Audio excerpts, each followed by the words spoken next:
God loves us and wants what's best for us. He knows that witchcraft and sorcery are dangerous.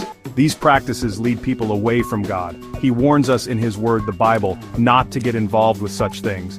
God's law is clear: stay away from witchcraft. When we follow God's rules, we are safe and blessed. But when we disobey, there are consequences. It's like a loving parent setting boundaries for their child's own good. God's rules are for our protection and well-being. Remember, God is all-powerful and all-knowing. He doesn't need magic or spells. He is the one true God, and He alone deserves our worship and obedience. Let's choose to follow His ways and experience His blessings in our lives. God had always been there for the Israelites. He rescued them from slavery in Egypt. He parted the Red Sea so they could escape.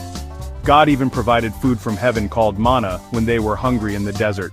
But over time, the Israelites forgot about God's goodness. They started complaining and worshiping idols. They turned away from the one true God who had always been faithful. Their lack of gratitude grieved God. He had done so much for them, yet they easily forgot His love and care. It's a reminder for us to always be thankful for God's blessings in our own lives.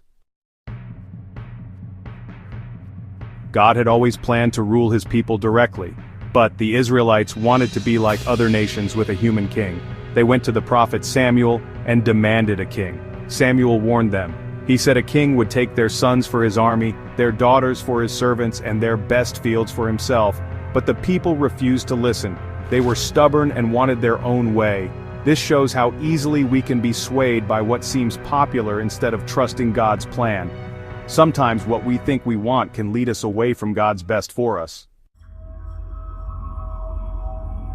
Section 4. King Saul's fatal mistake: seeking answers from the dead. God chose Saul to be the first king of Israel. At first, Saul obeyed God, but then he became proud and disobedient.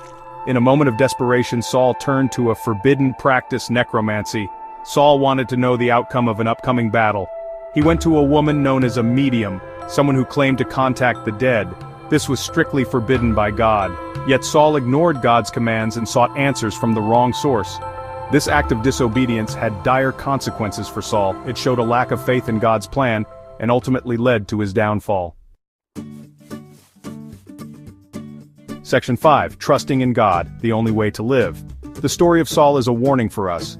When we face difficult situations, we might be tempted to look for easy answers or quick fixes.